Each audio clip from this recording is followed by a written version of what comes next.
यह कहानी एक भिखारी मोहन की है, जिसने अपने संघर्षमय जीवन में एक अनमोल सीख पाई।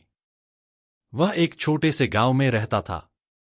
वह हर दिन गांव की गलियों में भिक्षा मांगता था और जो भी मिल जाता उसी में अपना गुजारा करता था। मोहन का जीवन अत्यंत कठिन था और उसे अपने अस्तित्व को बनाए रखने के लिए प्रतिदिन संघर्ष करना पड़ता था।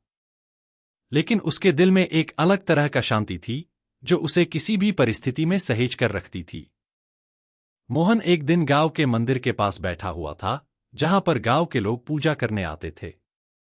लोग जब पूजा करने आते तो कुछ भिक्षा देने के लिए आगे बढ़ते और कुछ अनदेखा करके निकल जाते।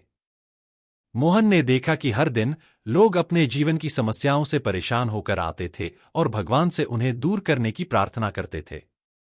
मोहन ने सोचा, मैं भिक्षा मांगता हूं, लेकिन क्या मेरे अलावा और लोग भी अपने जीवन में कुछ मांग रहे हैं?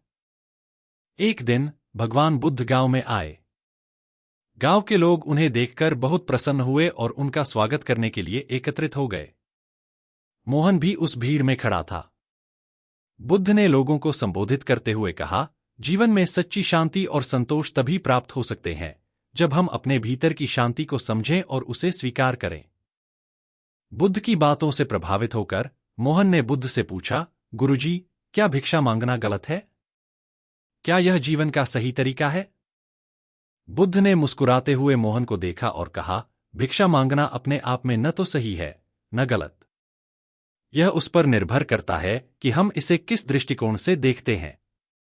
जीवन में सबसे महत्वपूर्ण है हमारे दृष्टिकोण और हमारे कृत्यों के पीछे की भावना। यदि तुम यह समझते हो कि भिक्षा से तुम्हें जीवन में सब कुछ मिलेगा, तो तुम गलत हो।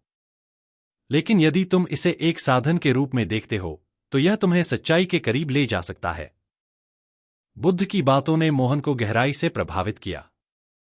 उसने समझा कि वह केवल अपने लिए भिक्षा मांगता था, लेकिन कभी उसने यह नहीं सोचा था कि वह दूसरों के लिए भी कुछ कर सकता है। बुद्ध के उपदेश से प्रेरित होकर मोहन ने अपने जीवन को बदलने का निर्णय लिया। उसने तय किया कि वह भिक्षा मांगने के साथ साथ गांव के लोगों की भी सेवा करेगा। उसने लोगों के घरों में जाकर उनके काम में मदद करना शुरू किया।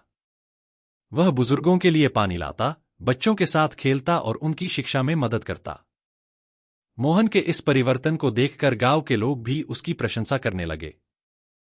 एक दिन एक बुजुर्ग महिला ने मोहन से पूछा, बेटा, तुमने अचानक इतना बदलाव कैसे कर लिया?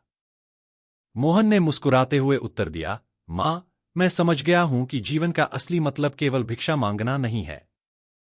हमें दूसरों की सेवा भी करनी चाहिए और अपने कर्मों से समाज में बदलाव लाना चाहिए।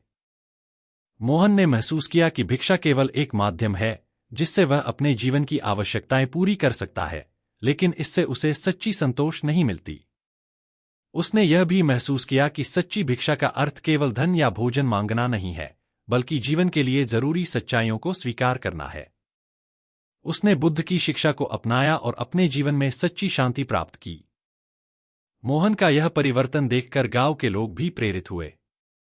उन्होंने भी अपनी दृष्टिकोण में बदलाव लाने का प्रयास किया और समाज की सेवा करने के लिए आगे आए। मोहन की कहानी से उन्हें यह सीख मिली कि जीवन में केवल अपने लिए ही नहीं, बल्कि दूसरों के लिए भी जीना चाहिए। तो दोस्तों, इस कहानी से हमें यह सीख मिलती है कि जीवन में केवल अपने लिए ही नहीं, बल्कि दूसरों के लिए भी कुछ करना चाहिए। भिक्षा मांगना या मदद मांगना अपने आप में बुरा नहीं है, लेकिन सच्ची भिक्षा का अर्थ अपने कर्तव्यों को निभाना और दूसरों की सेवा करना है। मोहन की कहानी हमें यह सिखाती है कि जीवन में संतोष और शांति प्राप्त करने के लिए हमें अपने दृष्टिकोण को बदलने की जरूरत है। हमें अपने जीवन में दूसरों की सेवा और समाज की भलाई के लिए काम करना चाहिए। तो दोस्तों, यह थी भिक्षा से मोक्ष की ओर, एक भिखारी की कहानी। इस कहानी से हमें यह सीखने को मिलता है कि सच्ची शांति और संतोष तब प्राप्त होते हैं जब हम अपने जीवन में सही दृष्टिकोण अपनाते हैं और दूसरों के लिए कुछ करते हैं। अगर आपको यह कहानी पसंद आई हो, तो इसे अपने दोस्तों और परिवार के साथ जरूर साझा करें, और अगर आप इस कहानी को और भी लोगों तक पहुंचाना चाहते हैं, तो इस वीडियो को लाइक करें और चैनल को सब्सक्राइब करना न भूलें। तो मिलता हूं मैं अगली बार इसी तरह की कहानी के साथ। तब तक सब्र करो, शुक्र करो और जिंदगी में आगे बढ़ो। तब तक के लिए धन्यवाद।